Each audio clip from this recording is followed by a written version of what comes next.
오늘 에스더 강해 5장 할 참입니다. 5장 1절부터 8절까지 보시겠습니다. 구약성경 에스더서 5장 1절에서 8절입니다. 754페이지 어간에 있습니다. 구약성경 에스더서 5장 1절에서 8절 보시겠습니다.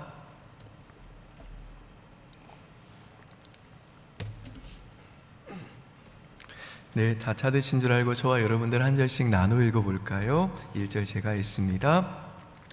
제3일에 에스더가 왕후의 예복을 입고 왕궁안 뜰 곧 어전 맞은편에 서니 왕이 어전에서 전문을 대하여 왕자에 앉았다가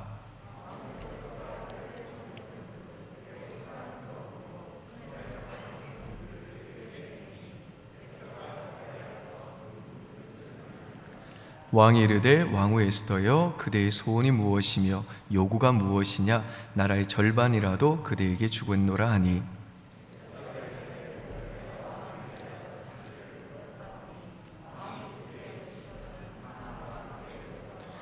왕이 이르되 에스더가 말한 대로 하도록 하만을 급히 부르라 하고 이에 왕이 하만과 함께 에스더가 베푼 잔치에 가니라.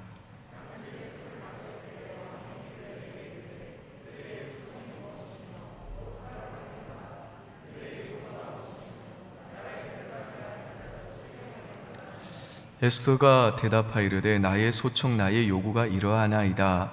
내가 만일 왕의 목전에서 은혜를 입었고 왕이 내 소청을 허락하시며 내 요구를 시행하시기를 좋게 여기시면 내가 왕과 하만을 위하여 베푸는 잔치에 또 오소서. 내일은 왕의 말씀대로 하리이다 하리라. 아멘.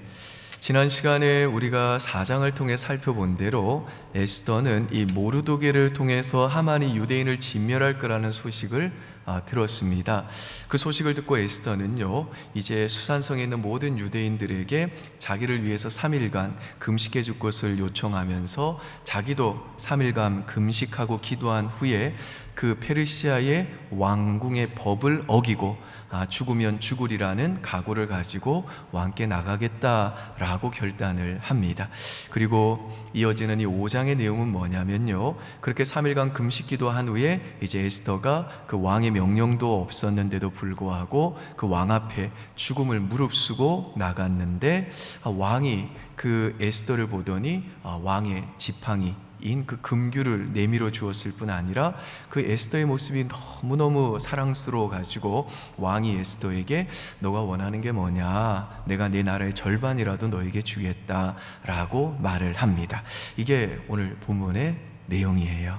이 시간에는 왕 앞에 나아간 에스더라고 하는 제목으로 오늘 본문이 우리에게 주는 두 가지 메시지 생각해 보고자 합니다. 첫 번째, 본문이 주는 메시지는요, 우리가 기도할 때 확신이 올 때까지 기도해야 된다는 것입니다. 우리 1절 한번 보실까요? 같이 한번 다시 읽습니다. 제3일에 에스더가 왕후의 예복을 입고 왕궁안 뜰 곧 어전 맞은편에 서니 왕이 어전에서 전문을 대하여 왕자에 앉았다가, 여기에서 제3일이라고 하는 말은 수산성에 있는 모든 유대인들과 에스더가 금식하며 기도한 그 3일의 시간을 가리키는 것이죠. 그러니까 이 5장에서부터 일어나는 모든 사건들, 모든 일들은 그들이 뜻을 정하고 금식하며 기도한 그 기도의 토대 위에서 펼쳐지게 되는 이야기들이고 그 기도의 결과라는 것입니다. 여러분, 우리로 하여금 인생의 어떤 한계와 또 경계를 넘어서게 하는 그 힘과 능력이 어디에서 나온 줄 아세요? 기도에서 나오는 것입니다. 그래서 여러분, 우리 인생 속에서도 이런 3일이라는 기도의 시간이 때로는 필요해요. 상징적인 숫자죠. 3일. 만약에 오늘 이 말씀이 지금 이 이야기를 듣는 여러분의 심장을 뛰게 하지 않는다면 필경 그것은요, 여러분은 어쩌면 여러분의 기도가 만들어낸 그 인생의 결과를 누려본 일이 없기 때문일 것입니다. 혹은 기도는 했지만 믿음 없이 기도했거나 혹은 스스로 그 기도의 결과를 믿지 않기 때문일 수도 있습니다. 근데 오늘 본문에서 보시듯이 에스더는요, 이 기도의 능력을 믿었어요. 그리고 이 3일의 기도가 바로 에스더가 그 두려움을 넘어서 그 민족적인 진멸이라고 하는 그 엄청난 장벽을 넘어 나아가는 모든 상황의 토대가 된 것입니다. 그러니까 우리들 앞에 놓인 그 인생의 장애물을 돌파하는 힘은 우리가 정신통일하고 정신무장하면 돌파되는 게 아니라는 겁니다. 긍정적인 생각으로 돌파하는 게 아니라는 겁니다. 그게 아니라 기도하면서 내딛는 한 발 한 발이 돌파하게 만든다는 겁니다. 기도하면서 바랄 수 없는 중에 바라고 소망을 붙잡는 그 순간 돌파가 일어난다는 겁니다. 아무리 육중하고 거대한 철문도 거기 달린 작은 문고리를 잡고 당기면 열리는 것처럼 오늘 우리 인생 앞에 닫혀있는 그 무겁고 두터운 철문을 여는 그 기도의 문고리를 우리가 잡으면 거대한 인생의 문들이 펼쳐지고 열려지고 닫혀진 우리 앞에 있는 길들도 우리를 위해서 열려지게 된다라는 겁니다. 기도가 인생의 새로운 시간을 열어가는 능력이라는 겁니다. 믿으시나요, 여러분? 아멘. 이제 에스더는 3일간의 금식 기도를 한 후에 예복을 차려입고 왕궁 앞에 있는 왕궁 안뜰에 섰습니다. 여러분, 에스더는요, 이 3일 밤낮으로 먹지도 마시지도 않고 금식하면서 유대인의 그 애도의 행위이자 하나님의 궁율과 자비를 구할 때 입는 그 베옷을 입고 죄를 뒤집어 쓰고 통곡하며 기도했을 겁니다. 그래서 지금 에스더가 이 3일간의 금식 기도 후에 슬픔과 탄식과 눈물의 상징인 그 베옷을 벗고 다시 왕비의 의복으로 갈아입은 겁니다. 슬픔을 벗고 근심을 벗고 탄식과 눈물, 비통함을 벗었다는 겁니다. 여러분, 에스더가 왜 그랬을까요? 왜냐하면 에스더는요, 이 3일간의 금식 기도를 통해 하나님이 자기와 자기 민족을 반드시 도와줄 거라는 확신이 생긴 겁니다. 그래서 그 확신이 오니까요, 자기가 기도한 문제에 대해 더 이상 근심하지 않고 불안해하지 않고 이제는 모든 걸 하나님께 맡기면서 죽으면 죽으리라는 심정으로 왕 앞에 나아가게 된 겁니다. 그리고 그 확신이 들었기 때문에 하나님 앞에 다 의탁했다고 하면서도 무언가 부족하게 느껴져서 기도의 덫을 계속하지 않았다는 겁니다. 여러분, 가끔 우리 성도님들이 저한테 와가지고, 목사님, 기도를 대체 언제까지 해야 되나요? 누구는 5분 해야 된다, 10분 해야 된다, 30분 해야 된다, 1시간은 해야 된다 그러는데 대체 얼마나 기도를 해야 됩니까? 또 며칠을 기도하면 됩니까? 어느 정도 기간이 기도에 필요한 시간입니까? 라고 물어보시는 분들이 계세요. 그러면 제가 여러분이 기도하는 그 기도에 대해서 하나님께서 확신이 줄 때까지 기도하시면 됩니다 라고 그래요. 그러니까 기도하는 중에 하나님이 나를 도와주실 거다, 하나님이 이 문제 가운데 역사하실 거다, 하나님이 나와 함께 하실 거다 라고 하는 하나님이 주시는 확신이 올 때까지, 그래서 그 확신 때문에 내 생각과 마음속에 하나님의 평강이 임할 때까지 기도해야 된다라는 겁니다. 기도를 하다 보면 반드시 성령께서 임재하시고 성령께서 하나님의 말씀을 기억하게 하심으로 성령께서 우리의 영혼을 살아나게 하시고 성령께서 하나님의 말씀을 우리로 하여금 붙들게 하심으로 그런 확신과 하나님의 평강이 반드시 임하게 된다라는 겁니다. 그게 바로 기도의 능력이라는 겁니다. 아멘이세요, 여러분? 아멘. 헨리 나우엔이 쓴 춤추시는 하나님이라는 책이 있습니다. 이 책의 원래 제목은요, Turn My Mourning into Dancing이에요. 여기서 모닝은 아침을 의미하는 모닝이 아니라 MOURNING, 슬픔을 의미하는 모닝입니다. 그러니까 나의 슬픔이 변해서 춤이 된다라는 거죠. 이건 나의 슬픔이 변해서 나의 춤이 되게 하신다라고 하는 시편 30편 11절 말씀을 근거로 한 제목입니다. 근데 이 책의 핵심 내용이 뭐냐 하면 이런 겁니다. 헨리 나우엔에 따르면요, 우리 그리스도인들은 승리를 좋아하는데 너무 쉬운 승리만을 좋아한대요. 또 성장을 좋아하는데 위기 없는 성장을 좋아하고, 치료를 좋아하는데 통증 없는 치료를 좋아하고, 부활을 좋아하는데 십자가 없는 부활을 좋아한다는 겁니다. 근데 우리가 믿는 하나님은 어떤 분이냐 하면, 우리를 더 영적으로 성장하게 하시고 우리를 하나님의 자녀답게 만들기 위해서 달갑지 않은 사건들, 힘겨운 순간들, 예기치 않은 후퇴, 이런 것들을 잔뜩 우리 생애 속에 허락을 하신다는 겁니다. 그래서 결국은 그 모든 것들을 통해서 우리를 아름다운 모습으로 변화시켜서 마지막에 가서는 춤추시게 만드시는 하나님이시라는 겁니다. 그러니까 우리 하나님은요, 우리를 둘러싼 환경보다는 그 환경 속에 둘러싸여 있는 우리의 인격에 관심이 있다라는 겁니다. 그래서 예전에 이런 이야기가 있었는데 한 번쯤 다 들어보셨을 겁니다. 어느 엄마가 남편이 일찍 죽고 사랑하는 아들을 잘 키우고 있었어요. 이 엄마가 그 아들과 약속을 했대요. 엄마가 밖에서 널 보고 이렇게 손짓을 하면은 반갑게 뛰어와서 안겨라. 그게 아들로서 올바른 일이다. 맞는 얘기죠. 엄마가 이렇게 손짓을 하면은 이제 아들이 와서 안기라고 그렇게 훈련을 했답니다. 또 약속을 했대요.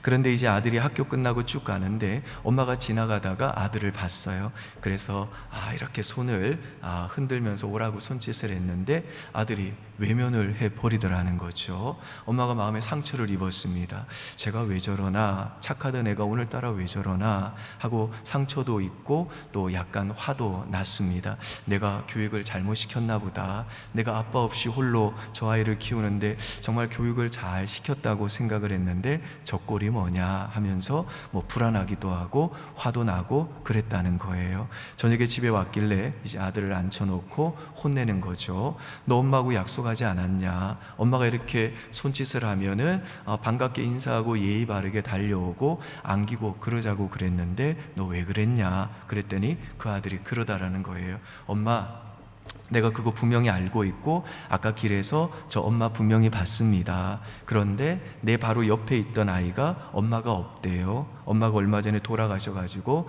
엄마가 없어가지고 굉장히 상처가 입은 아이래요. 근데 그 옆에 그 친구가 있는데 제가 엄마 하고 뛰어가며 그 친구가 너무 깊은 상처를 입을까봐 내가 엄마를 봤음에도 불구하고 못 본 척하고 간 거예요. 엄마가 일전에 저한테 말씀하셨잖아요. 친구들의 마음을 어루만져주고 감싸주는 게 올바른 일이라고 그랬잖아요. 그래서 나는 어머니의 그 두 말씀을 조화를 시켜가지고 내린 결정이었습니다. 그러는 거예요. 여러분, 그때 엄마의 느낌이 어땠을까요? 내가 정말 아들 하나 잘 키웠구나, 그러지 않았겠습니까? 그러니까 그 아이는요, 비록 어리지만 기계적으로 정답만 말하는 아이가 아니라 자기와 함께 있는 그 친구와의 관계를 생각하고 그 친구의 마음까지도 헤아려주는 성숙한 인격이 있는 겁니다. 여러분, 하나님께서 하나님의 백성들인 우리들을 양육하실 때, 키울 때에도요, 기계적으로 우리가 정답만 말하는 사람이 아니라 여러 인생의 그 고난과 아픔과 슬픔과 눈물을 통해 성숙한 인격자로 키우기를 원하십니다. 그래서 제 카리스라고 하는 목사님이 이렇게 기도했습니다. 나는 베이킹 파우더를 싫어합니다. 베이킹 파우더 그거 좋아할 사람 누가 있겠어요? 나는 밀가루 싫어합니다. 그 밀가루 자체를 누가 좋아하겠어요? 나는 소금이 싫습니다. 그렇게 자기가 이제 싫어하는 걸 쭉 나열을 했어요. 난 이것도 싫고 이것도 싫고 이것도 싫고 이것도 싫습니다. 그런데 이 모든 것들을 다 합쳐가지고 반죽을 해서 구웠더니 내가 좋아하는 따끈따끈한 비스켓이 나왔습니다. 마찬가지로 여러분, 하나님이 우리 인생을 이렇게 이끌어 가신다는 겁니다. 한 가지 볼 때에는 내가 좋아하는 거 하나도 없습니다. 그런데 그것들을 다 섞어서 반죽해가지고 하나님은요, 나에게 가장 맛있고 나에게 가장 건강할 만한, 가장 나에게 유익하게 만드는 비스켓 만들어 주신다는 겁니다. 그러니까 우리 하나님은 지금 우리 삶 속에 일어나는 그 어려움과 난관과 내가 탐탁하게 여기지 않는 일들과 그 슬픔이라는 것들을 다 버무려 가지고 우리를 성숙한 인격의 사람으로 빚어가시고 결국에는 우리가 그런 것들을 통해서 춤추게 만드시는 하나님이시라는 겁니다. 여러분, 지금 이 에스더는요, 이 3일의 금식 기도를 통해 이 확신을 가진 거예요. 그래서 베옷을 벗고 당시 왕비의 예복으로 갈아입은 겁니다. 사랑하는 여러분, 오늘 여러분들도 기도 후에는 근심과 염려와 비탄과 슬픔의 옷을 벗기를 바랍니다. 수고하고 무거운 짐진 마음을 기도가 마친 이후에는 그거 끌어안지 마시기 바랍니다. 그 무거운 짐들은요, 그냥 주님 앞에 두고 가시기를 바랍니다. 다시는 그 짐 지지 마시기를 바랍니다. 그냥 하나님께 던지시기 바랍니다. 하나님께 맡기시기 바랍니다. 그러면 하나님이 반드시 책임져 주실 줄 믿습니다. 저는 오늘 이 예배가 끝난 이후 저와 여러분이 정말 하나님께서 허락하시는 그 크고 위대한 그 놀라운 일들을 이제 맞이하기 위한 영광스러운 영혼의 새 의복을 입게 되는 거룩한 은혜가 있게 되기를 주님의 이름으로 축복합니다. 그리고 오늘 이 시간 기도를 통해서 Turn my mourning into dancing, 나의 하나님은 나의 슬픔이 변하여 나를 춤추게 만드시는 하나님이시다. 하나님은 반드시 나를 도와주신다 라고 하는 이 하나님이 주시는 확신과 이 평강 가지고 오늘 이 예배당 나갈 수 있기를 주님의 이름으로 축원드립니다. 아멘.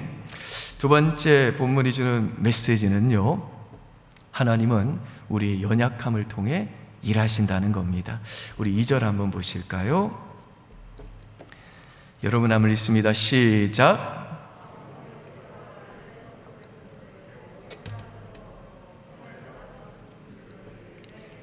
에스더가 가까이 가서 금규 끝을 만진지라. 여기 보시면 이제 아하수르의 왕이 에스더를 보니까 매우 사랑스러웠다고 그랬죠. 이 문장을 원문 그대로 번역을 해보면요, 그녀가 왕의 눈에 은총을 입었다라고 하는 표현입니다. 이게 무슨 말이냐면 일명 이 사랑의 콩깍지가 덮이듯이 아하수르의 왕의 눈에 사랑의 셔터가 올라갔다는 겁니다. 그러니까 지금 아하수에로 왕이 이 사랑의 셔터, 이 사랑의 렌즈를 통해 보니까 에스더가요 심히 사랑스럽게 보이는 겁니다. 그래서 왕이 뭐든 해주고 싶어가지고 에스더 왕비여, 대체 뭘 원하길래 내가 부르지도 않았는데도 이렇게 왕법을, 이 왕궁의 법을 어겨서라도 그렇게 죽음을 무릅쓰고 나온 거요. 뭐든지 원하는 걸 한번 말해보구려. 내가 내 나라의 절반이라도 주겠소라는 로맨틱한 이 멘트를 날립니다. 3절 보실까요? 같이 한번 읽습니다. 왕이 이르되 왕후 에스더여, 그대의 소원이 무엇이며 요구가 무엇이냐? 나라의 절반이라도 그대에게 주겠노라 하니. 여러분, 제가 에스더였다면요, 아싸, 이거 기도하고 났더니 하나님이 주신 기회네 라고 하고 바로 이 유대인을 말살하려는 그 하만의 음모를 왕께 일러 바쳤을 겁니다. 그런데 에스더는요, 그러는 대신에 왕과 하만을 자신의 잔치자리에 초대를 합니다. 4절과 5절 보실까요? 같이 읽습니다. 에스더가 이르되 오늘 내가 왕을 위하여 잔치를 베풀어 싸우니 왕이 좋게 여기시거든 하만과 함께 오소서 하니, 왕이 이르되 에스더가 말한 대로 하도록 하만을 급히 부르라 하고 이에 왕이 하만과 함께 에스더가 베푼 잔치에 가니라. 이제 뭐 잔치가 무르익어 가지고 술이 또 들어가니까 왕이 또 기분이 좋아 가지고 에스더에게 또 얘기하죠. 그대가 요구가 뭐냐? 이제는 좀 말해달라. 내가 나라의 절반이라도 너에게 주겠다 라고 또 한 번 더 이야기합니다. 그러자 이번에도 에스더는요, 하만의 그 음모를 바로 이야기하는 대신에 왕과 하만을 자기가 준비한 잔치에 한 번 더, 이 두 번째로 또 초대를 합니다. 6절에서 8절 보실까요? 저랑 여러분 한 절씩 나누어 읽죠. 잔치에 술을 마실 때에 왕이 에스더에게 이르되 그대의 소청이 무엇이뇨? 곧 허락하겠노라. 그대의 요구가 무엇이뇨? 나라의 절반이라 할지라도 시행하겠노라 하니.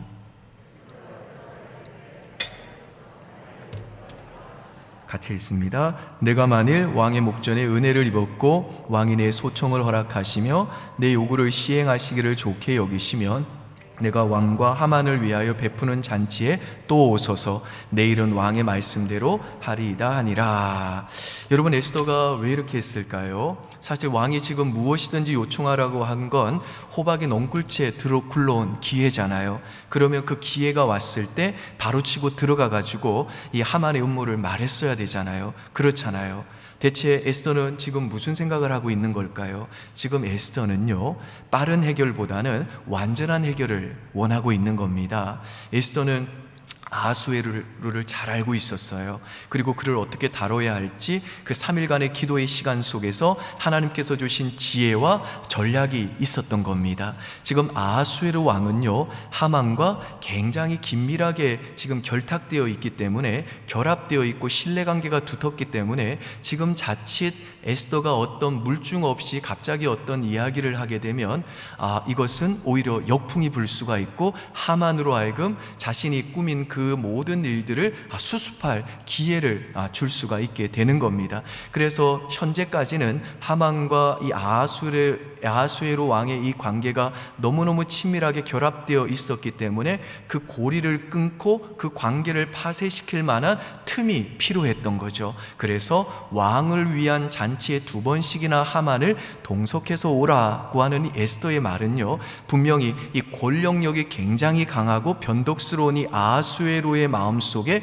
여러 가지 질문과 감정을 잃었을 겁니다. 왜 에스더가 나를 위한 잔치 자리에 하만만을 부를까? 그가 그렇게 대단한 인물인가? 내가 그를 그렇게 높여줬나? 나와 에스더 사이에 왜 하만이 껴야 하는가? 라고 하는 그런 생각들이 지금 에스더를 심히 사랑스럽게 보고 있었던 이 애달픈 아하수에로의 마음에 분명히 일어났을 겁니다. 그리고 이제 정치적인 차원에서도 이 아하수에로 왕은요, 하만에 대한 어떤 물음표를 남겼을 겁니다. 그러면서 그들의 관계 속에 이제 틈이 생기기 시작을 하는 거죠. 그러니까 지금 에스더는요, 결정적인 순간을 기다리고 있는 겁니다. 가장 완전하게 모든 일을 성취할 수 있는 때를 기다리고 있었다는 겁니다. 그러면서 에스더는 지금 하나님이 주신 그 지혜와 전략을 가지고 상황의 주도권을 자신에게로 가져오고 있습니다. 그래서 지금 아하수에로 왕은 에스더에게 질질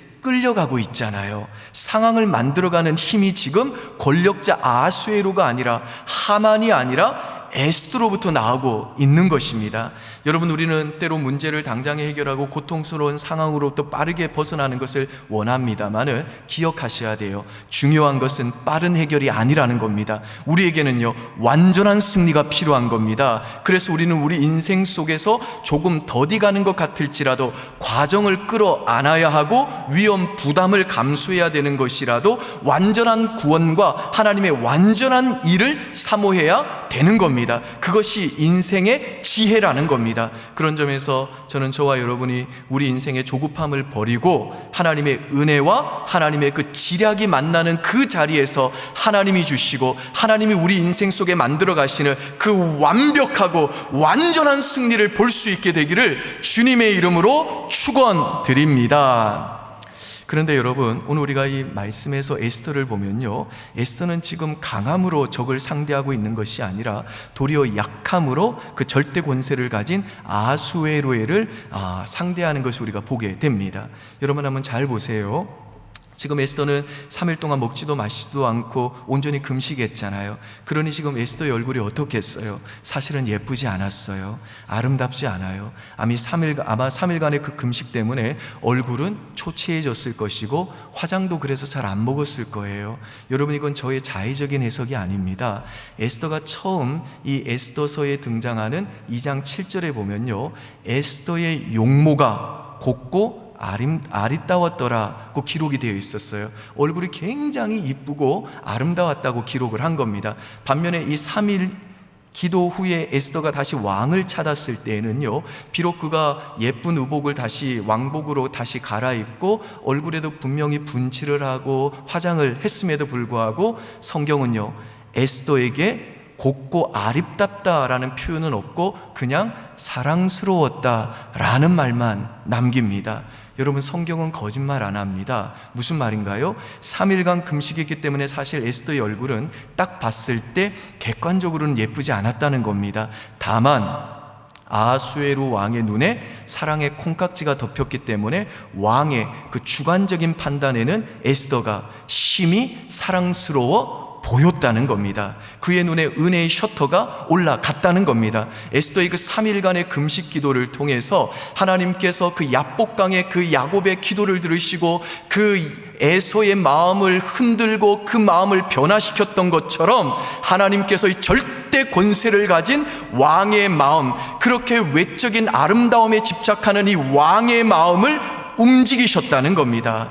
그러니까 지금 에스더는요, 3일간의 금식 기도를 통해 자신의 강함이 아니라 하나님의 강함, 하나님의 힘, 하나님의 도움을 의지하고 자신의 그 약한 모습 그대로를 가지고 권력과 그 돈으로 무장한 세상에서 가장 강력한 사람들을 상대하고 있다라는 겁니다.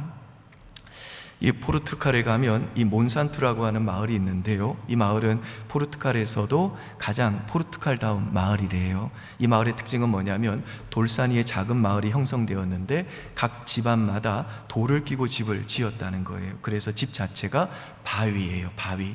집안에 들어가면 바위를 집이 다 하나씩 끼고 있습니다. 안방 거실에 큰 바위가 튀어나와 있어요. 이처럼 이 마을은 참 자연적인 그런 아름다움을 추구하는 마을인데요, 그런데 이 마을에 그 내규가 하나 있습니다. 그 마을의 내규가 뭐냐면 서로 집안에 들어와서는 절대로 부부끼리 상대방의 약점을 이야기하지 않는다는 겁니다. 그것이 가정을 지키는 지혜라는 거예요. 그렇게 강한 집, 튼튼한 집에 살지만 들어와서 가정을 가장 따뜻하게 만드는 방법, 그 방법은 바로 상대방의 약점을 들추지 않는 거라는 것입니다. 여러분들은 여러분의 가정과 인생을 어떻게 지키시나요? 돌산 같은 바위 같은 그런 집, 그리고 바위 같은 그런 성격, 그런 강함만으로 여러분의 가정을 지켜낼 수 있을까요? 여러분의 자녀 중에 기질이 강한 아이들이 있을 때 부모의 그 권위를 가지고 강함으로 그 아이들을 다스린다고 그 아이들의 마음이 다스려지고 그 아이가 하나님의 뜻대로 아름답게 성장할 수 있을까요? 그렇지 않습니다. 오늘 에스더가 가르쳐주는 강한 상태를 상대하는 방법은 우리의 상식과는 아주 반대가 됩니다. 아시다시피 아하수에로 왕은 아주 강한 사람이죠. 이미 살펴봤지만 왕후 와스디가 자기 말을 안 듣는다고 폐위시키지 않았습니까? 자신에게 굴복하지 않을 때는 파괴해버리는 것, 그게 이 왕의 성품이었습니다. 근데 에스더는요, 이렇게 강력한 왕을 상대하기 위해 먼저는요, 금식하며 약함으로 나갑니다. 자신의 외모의 장점을 가지고 나가지 않아요. 에스더는 오늘 가장 아름답게 왕후의 그 의복을 입고 있습니다만은 사실 오늘 본문에서 에스더의 진정한 아름다움은 약함의 아름다움인 겁니다. 누구보다도 보호가 필요하게 보이는 그 아름다움이 에스더에게 있는 겁니다. 3일을 금식하고 왕에게 나아갔으면 그녀가 얼마나 수척하고 지쳤겠어요. 걸음걸음마다 힘들었겠죠. 그런데 그 모습을 보면서 왕은요, 도리어 말할 수 없는 사랑스러움에 빠진 겁니다. 강한 사람이 왜 약한 사람 보면 도와주고 싶잖아요. 이 70인역이라고 하는 성경에 보면요, 에스더가 얼마나 가련하게 왕 앞에 나갔는지 정말 그걸 읽어보면 몸이 막 오그라드는 것처럼 에스더의 아름다움을 표현합니다.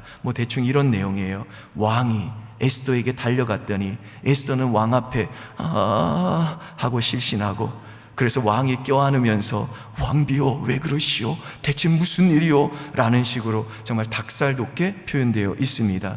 그만큼 에스더는요, 자신의 약함을 통해 자신의 그 아름다움을 드러내면서 왕의 마음을 흔들었다는 겁니다. 그리고 무엇보다도 에스더는요, 하나님 앞에서 약한 모습으로 금식하며 나갔기 때문에 하나님께서는요, 그 에스더의 약함을 통해 오히려 에스더를 더 사랑스럽게, 더 아름답게 만들어 주셨다라는 겁니다. 여러분, 저와 여러분들도요, 우리를 유혹하는 이 강력한 이 세상과 또 우리를 대적하는 사탄과 악한 영들과 싸워 승리하고, 또 우리 앞에 놓인 그 가정과 또 삶의 터전에서의 그 인생의 모든 장벽을 넘어가고 승리하기 위해서는 에스더처럼 하나님 앞에 약함으로 나가야 되는 겁니다.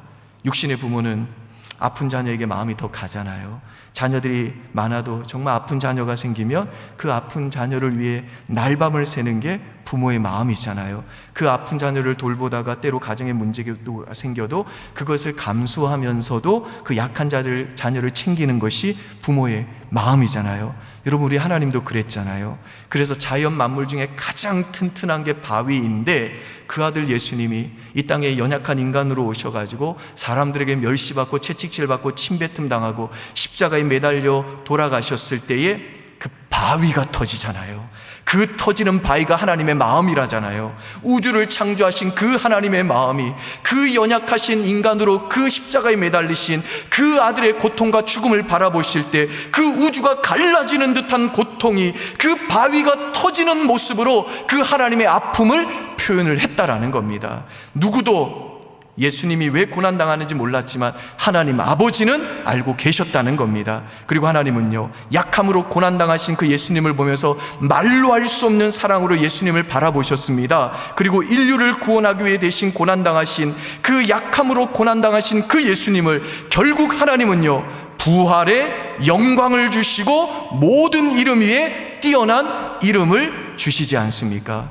여러분, 이것이 바로 약함의 능력이라는 겁니다. 그러니까 우리 하나님은요, 내가 나를 비우고 하나님의 능력만을 의지할 때, 내가 나를 내려놓을 때, 내 생각, 내 계획, 내 감정, 내 판단, 내가 옳다고 하는 것, 그 모든 것들 다 내려놓고 하나님, 저 연약합니다. 하나님만이 옳습니다. 하나님만이 정답입니다. 하나님만이 힘이십니다. 하나님만이 능력이십니다. 하나님만이 나의 지혜십니다. 하나님만이 나를 도와주실 수 있습니다. 나는 아무것도 아닙니다 라고 하나님 앞에 약함으로 나아갈 때, 그때 우리 하나님은요, 그분의 전능한 능력으로 우리 인생에 간섭하시고 우리 인생의 문제를 풀어주신다는 겁니다. 여러분, 그래서 우리 신자들이 붙잡아야 될 게 뭐냐면요, 나의 강함이 아니라 하나님의 강함이에요. 하나님의 능력입니다. 우리 신자는 약할수록 하나님의 능력으로 더 강해지는 존재라는 겁니다. 그래서 사도 바울이 고린도서 12장 10절에서 유명한 말씀 고백하잖아요. 그러므로 내가 그리스도를 위하여 약한 것들과 능력과 또한 박해와 공고를 기뻐하노니 이는 왜냐하면 내가 약한 그때 곧 강함이니라. 그러니까 우리 예수 믿는 사람은 누구냐? 약할 때 하나님의 능력으로 강해지는 존재라는 겁니다. 아멘이세요, 여러분? 아멘. 어떤 성도의 가정 이야기인데요, 남자분이 사업을 하다가 어려워졌어요. 그러니까 아버지가 사업이 안 되니까 집안 사람들이 다 눌리는 거예요. 중학생 아들이 있는데 집에만 오면 답답함을 느끼고 눌림을 느끼고 부모님 눈치만 보니까 이게 공부도 안 되고 의기소침해지는 겁니다. 말을 안 해도 아버지 사업 어려운 거 왜 모르겠어요. 그래서 집에 가려니까 집안 공기가 무겁더래요. 근데 하루는 이 아들이 집에 딱 들어갔는데 엄마가요, 막 설거지를 하면서 찬송을 부르대요. 찬송가 370장 주 안에 있는 나에게 땅 근심이 있으랴. 그 찬송을 4절까지는 다 못 외우셨는지 1절만 계속 부르시더라는 겁니다. 주 안에 있는 나에게 땅 근심이 있으랴. 계속 그 찬양을 하더래요. 근데 엄마의 그 찬송을 듣는데 이 아들이 갑자기 그런 생각이 들더라는 거예요. 엄마가 저렇게 찬송하는 거 보니까 우리 가족에게 아직 소망이 있구나, 이런 생각이 들었다는 거예요. 그리고 갑자기 하나님 생각이 나더래요. 얘도 주일학교 중등부 다니고 했으니까 갑자기 기도할 마음이 생기더라는 겁니다. 그래서 이렇게 기도했대요. 하나님 도와주세요. 하나님은 하나님이시잖아요. 하나님은 전능하신 하나님이시잖아요. 못할 게 없는 하나님이시잖아요. 하나님은 도와주실 수 있잖아요. 도와주세요. 그랬더니 눈물이 조금 나오더니만 이제 중학생이니까 감수성이 많아서 그런지 예민해서 그런지 모르지만 곧 그 눈물이 통곡이 되더라는 겁니다. 그랬더니 하나님이 우리 가정을 도와주실 거라는 확신이 생기면서 마음이 평안해지더래요. 그러니까 이 엄마 찬송 때문에 아들이 기도하게 되고 그래서 평안이 임한 겁니다. 근데 아버지가 이제 사업도 망하고 마음이 무겁고 집에 들어가기가 힘들잖아요. 왜? 아버지들은 자기가 잘못했지만 아내 얼굴이 칙칙하고 아들이 고개 팍 숙이고 있으면 부담 주는 것 같아서 죄책감 때문에 다 나 때문인 것 같아서 집에 들어가기 싫잖아요. 그렇죠. 근데 아버지가 딱 집에 들어왔더니 집안 공기가 다르더래요. 여러분, 집안마다 영적 공기 있는 거 아시죠? 어느 가정에는요, 그 집안 공기가 만약에 칙칙하면 엄마가 찬송 안 불러서 그래요. 자녀들이 기도 안 해서 그런 겁니다. 근데 아버지가 딱 들어가니까 집안의 공기가 달라져 있더래요. 그래서 아버지가 기분이 되게 좋더래요. 그리고 집에 딱 들어갔는데 충전기에 휴대폰 충전하는 느낌이 들더라는 겁니다. 아무것도 안 하고 그냥 집에만 들어갔는데 뭔가 충전되는 느낌이더래요. 자기 에너지 상태가 완전히 제로였는데 1%, 2%, 3%, 4%, 5% 이렇게 충전이 되는 느낌이 들면서 갑자기 걱정과 근심과 두려움이 사라지더래요. 그러니까 아버지가 두려움이 사라지고 새 힘을 얻게 되더라는 겁니다. 낙심해서 사실 그 어느 곳에서도 위로를 못 받았는데, 가정이 이렇게 위로를 주는 집이 돼야 되는데, 그러니까 진짜 위로를 받더라는 겁니다. 그래서 새 힘을 얻고 아버지가 제기를 했다, 그런 이야기입니다. 사랑하는 우리 성도 여러분, 오늘 저와 여러분들도 우리의 약한 모습이 있는 그대로 기도로 하나님께 나아갈 때 정말 하나님의 능력으로, 하나님의 도움으로, 하나님의 힘으로, 하나님의 에너지로 저와 여러분의 영혼이 다시 충전되는 은혜 있으시기를 주님의 이름으로 축복합니다.